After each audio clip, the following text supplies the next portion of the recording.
शिक्षक कांग्रेस से चर्चा के बगैर नीतिगत फैसला नहीं होगा। उक्त बातें आज यहां शिक्षक कांग्रेस के प्रांतीय सम्मेलन को संबोधित करते हुए स्वास्थ्य मंत्री टीएस सिंहदेव ने कही।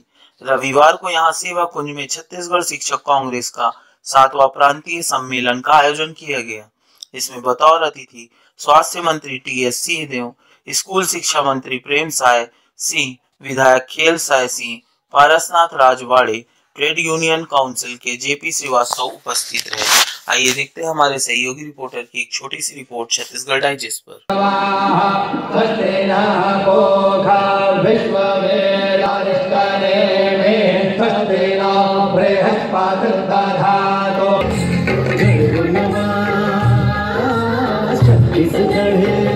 गरुवा धुरवा भारी अब होली विकास कामधेनु तू रक्षा योजना नरवा गरुवा धुरवा भारी नरवा गरुवा धुरवा भारी अब होली विकास। वो सब आपके बचत के लिए बड़ा डॉक्टर प्रेम साय सिंह जी।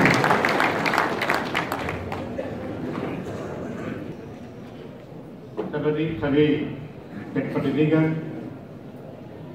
मीडिया के साथियों, उपस्थित सभी भाइयों बहनों, सभी विभाग के आदरणीय कर्मचारीगण,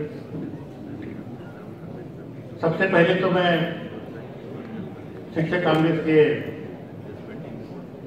प्रांताध्यक्ष को बहुत बहुत बधाई कि आपने 7वीं बार धमाकेदार जीत हासिल की। आपकी बड़ी टीम को बहुत बहुत बधाई, बहुत बहुत शुभकामनाएं। जब हम लोग विपक्ष में थे तो मांग करते थे कि भाई ये होना चाहिए, कितनी आपके मांगे हैं उनका हम लोगों ने समर्थन किया। और आज अब मांग करने का समय नहीं है, अब तो काम करने का समय है। और आप लोगों ने महाभौर काल में हम सबको पता है, अब यहां से बाहर भी नहीं निकल सकते। तो छत्तीसगढ़ में जो परिवर्तन हुआ, जन घोषणा पत्र के आने के बाद जो टर्निंग पॉइंट बना, उसमें आप सबकी मांगे भी है, किसानों की मांग भी है, बाकी सबकी मांगे हैं। तो जन घोषणा पत्र में आपके सारी मांगे को हम लोगों ने स्वीकार किया है। और सरकार बनने के बाद हमारी जो प्राथमिकता है सबको पूरा करना है। हम लोगों ने सरकार बनने के बाद जो हमारे राहुल गांधी जी, जो हमारे राष्ट्रीय अध्यक्ष हैं, उन्हें कहा किसान हमारी प्राथमिकता है। और उन्हें इस बात के जोर देकर कहा था कि छत्तीसगढ़ में अगर सरकार बनती है तो 10 दिन के अंदर किसानों की कर्जा माफ होनी चाहिए।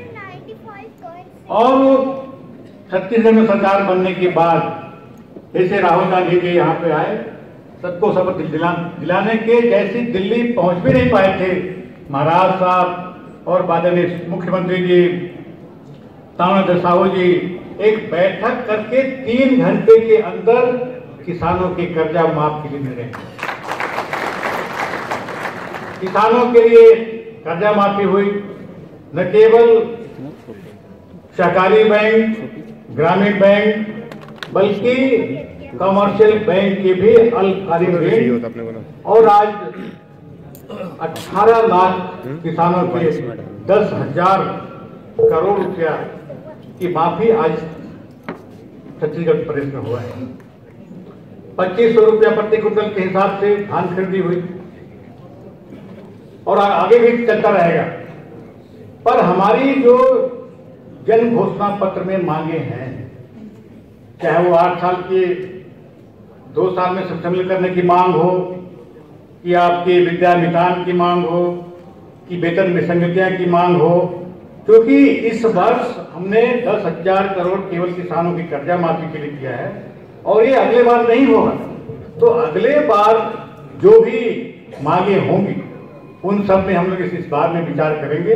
और महाराज साहब हम सब के मार्गदर्शक, सबके अर्थशास्त्र के बारे में जितना ज्ञान महाराज साहब को है, हम सब महाराज साहब को के साथ बैठकर इन तमाम चीजों को हम लोग अध्ययन करेंगे, बात करेंगे, चर्चा करेंगे और आपकी जो भी जायज मांगे हैं उसको पूरा करने में छत्तीसगढ़ सरकार कभी पीछे नहीं रहेगी। हम सबके धन्यवाद। आप सभी का बहुत बहुत स्वागत। सरगुजा में प्रदेश के 27 जिले से आप लोग काफी अपना समय निकालकर यहाँ उपस्थित हुए। हम लोगों के सबसे वरिष्ठ जनप्रतिनिधियों में आदरणीय खेलसाई सिंह जी, जिनके जैसे मैंने बहुत कम प्रतिनिधि देखे कि उन्होंने कहा कि नहीं नहीं मंत्री मेरे को नहीं बनना है, तो सबसे पहले इन्हीं को मंत्री बनना था। मैंने अपने जीवन में ऐसा साथी नहीं देखा, लेकिन आपके हम लोग के साथ यहाँ सामने बैठे हैं। साथी के सबसे प्रमुख अतिथि तो नहीं कह सकता, साथी हम लोग तो उनके यहाँ अतिथि बन के आए हैं जिन्होंने पता नहीं 2 हैट्रिक ली या छक्का मारा।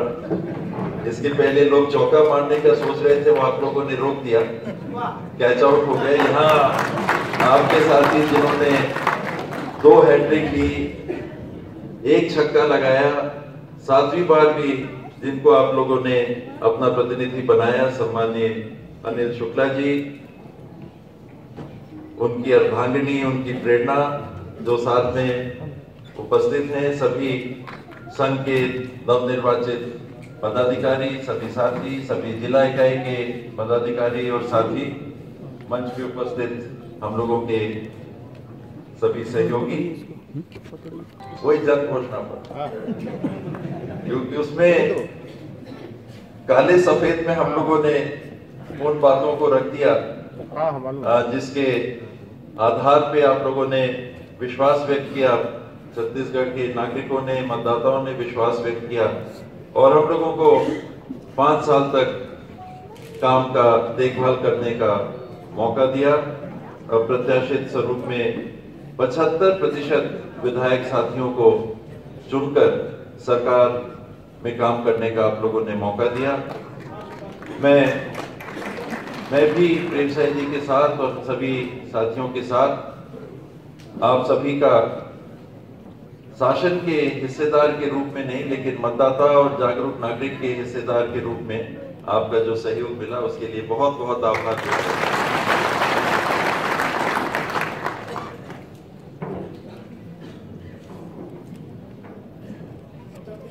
जिन बातों को अभी सामने रखा गया, हम लोगों की प्राथमिकताओं के बारे में भी प्रेमसाई जी ने पहले ही भूमिका रख दी, तो मैं भी उसमें थोड़ा थोड़ा उसी में आगे चलूंगा। सब चीज एक साथ हो पाना भी संभव नहीं होता है, लेकिन एक स्पष्ट है कि जिस चीज को हम लोगों ने घोषणा पत्र में रखा वो होगा, वो उसमें कहीं कोई इफ एंड बट वाली बात नहीं है कि अब क्या होगा, चुनाव हो गया, वो तो हमने लिख दिया था, वो वाली बात इसमें बिल्कुल नहीं है। जो प्रमुख मांगे आपने यहाँ रखी हैं, स्वाभाविक है कि इसको तत्काल पूरा करना। ये बात आई कि चुनाव के पहले रख दीजिए, और अनिल जी वैसा ना कहेंगे तो अपने साथियों की तरफ से फर्ज अदायगी में ही कमी हो जाएगी। वो तो एक बात है, एक समय है।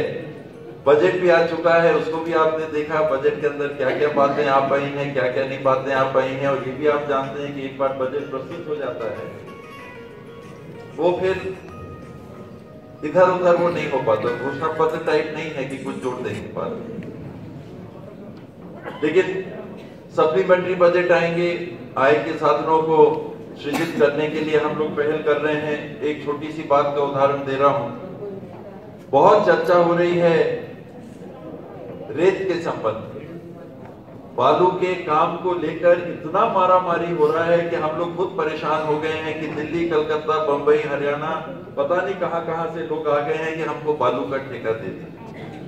तो ये बालू के ठेके के अंदर हम लोगों को जो जानकारी लगी है कि अगर इसको सुचारू रूप से कर दिया जाएगा तो 1000 से 1100 करोड़ रुपए केवल बालू के ठेके के माध्यम से सरकार को आमदनी हो सकती है। केवल एक बालू। तो रेत में पता नहीं क्या है, लेकिन कुछ तो है कि बहुत इसके लिए मारा मारी। मैंने कुछ साथियों से कहा जो इसके लिए पहल कर रहे थे, मेरे पास भी आए थे, मैंने कहा कि तो सरकार ने करीब करीब तय कर लिया है कि ये जैसे ये वाली दुकान सरकार चला रही है तो ये तो जल्दी बंद होगी ये वाली दुकान शायद, लेकिन वो वाला काम चालू हो जाएगा कि ये सरकार के माध्यम से होगा। तो उनने क्या कहा, नहीं बाबा ठीक है, वो तो अप्रैल मई से ना होगा, 1-2 महीने के लिए दिवा दीजिए, उतना ही पर्याप्त। तो आप सोचिए कि उसमें क्या है, उसमें क्या है कि उन लोगों ने मेरे को आज सुबह की बात बता रहा हूं, मैं रायपुर से निकला, उसके पहले साथी आए थे और उन लोगों ने कहा कि मैंने कहा नहीं वो करीब करीब तय है, कल ही मैं बात कर रहा था और मुझे लगता है कि मंशा करीब करीब बन गई है कि ये इस तरीके से इसकी व्यवस्था हो। तो ऐसे जो कामों को हम लोगों ने प्रेम साह जी ने बताया कि करीब 20 से 25 हजार करोड़ रुपए छत्तीसगढ़ के शासन के, शुक्ला जी ने 90,000 करोड़ के बजट की बात रखी थी, तो 90,000 करोड़ के बजट में 29.कुछ% स्थापना व्यय की बात रखी थी। एक छुपे हुए व्यय को उन्होंने उसमें नहीं जोड़ा। शिक्षकों का जो वेतन है वो स्थापना व्यय में आजकल नहीं जुड़ता है, वो दूसरे पद में जाता है। वो एलबी वाला वो दूसरे उसमें जाता है। एलबी भी कितने हैं? 2 लाख, 1,35,000, 50,000 से 1,80,000 एलबी भी है, वो खर्चा उसमें नहीं जुड़ा है। फिर भी 24,000 करोड़ रुपए मुझे, जो आपके सभी यूनियनों से मेरी चर्चा हुई थी घोषणा पत्र के निर्माण के समय, तो आपके शीर्ष यूनियन के प्रतिनिधियों से जो बात हुई, थोड़ा इधर उधर हो सकता, मैं नहीं कह सकता, पर घोषणा पत्र में जिन संवर्गों का उल्लेख था, 34 से ज्यादा संवर्गों का उल्लेख था, अपना भी उसमें आप साथ में थे, तो उसमें 4,350 करोड़ रुपए का शासन के ऊपर हम लोगों ने आका था। मैंने कहा कि नहीं बता दीजिए कितना आएगा, हम लोग ये विभाग और यहाँ पर वेतन विसंगति है, वहां पर ये नहीं मिला, वहां किसको हम लोग छोड़ देते हैं, समय भी कम है, आप लोग भी परेशान होंगे हर विभाग का। तो उन्होंने कहा कि नहीं, मैंने कहा 4,350 यही बात हुई थी। तो वो 4,350 रुपए के लिए हम लोग कमिटेड हैं कि वो राहत, ये जितने संवर्गों का नाम उसमें उल्लेखित है घोषणा पत्र में, उनको ये राहत पहुंचेगी। और समय हम लोग को मांगना पड़ेगा, समय लेना पड़ेगा कि इस बजट में होता हुआ मुझे चुनाव के पहले नहीं दिख रहा, मेरे से वो नेतागिरी वाला झूठ बोलते नहीं बनता है।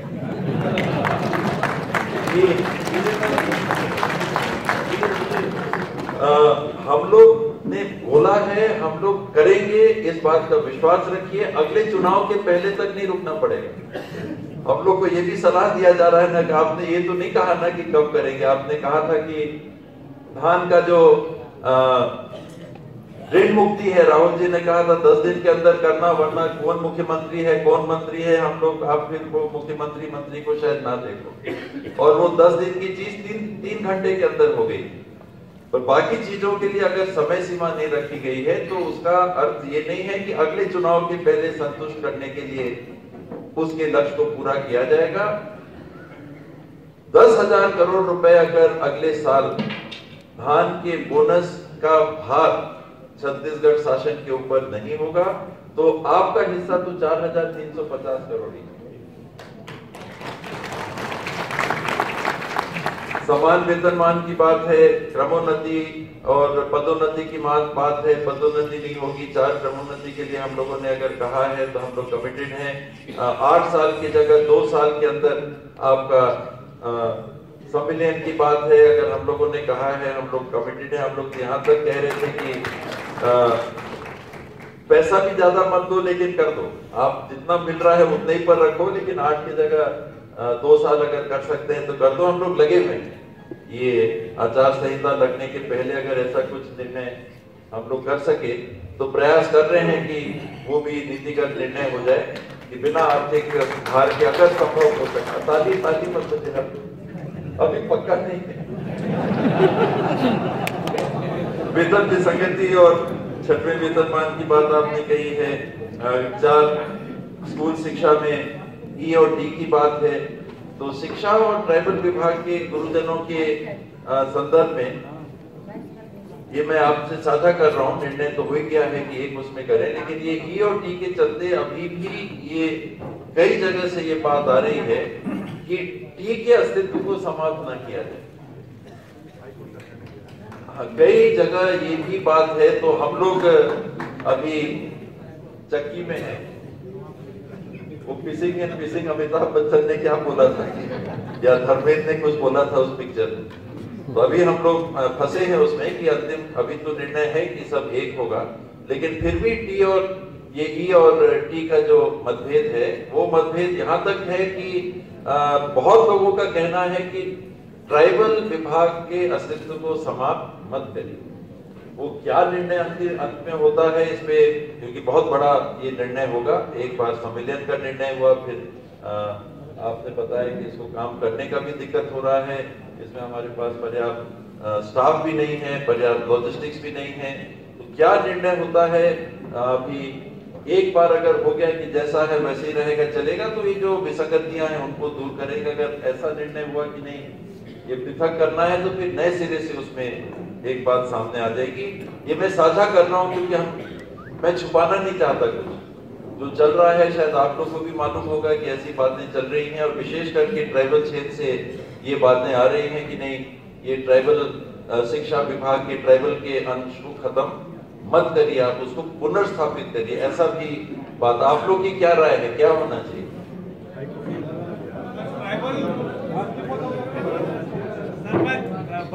दंतेवाड़ा ट्राइबल को अलग न किया जाए, इसी में रखा जाए, अलग किया जाए, अलग किया जाए, कई जगह मान रखा जाए। तो ये हम लोग की भी यही दुविधा है, ऐसा कि ऐसा ये हम लोग के लिए भी पेशोपेश की स्थिति है। और मैं फ्रैंकली इसको भी साझा कर देता हूँ कि मैं उन लोगों में था विधानसभा में जब ये चर्चा हो रही थी जो सोचता था कि एक करके, मैं अपनी स्थिति भी नहीं छुपा रहा हूँ।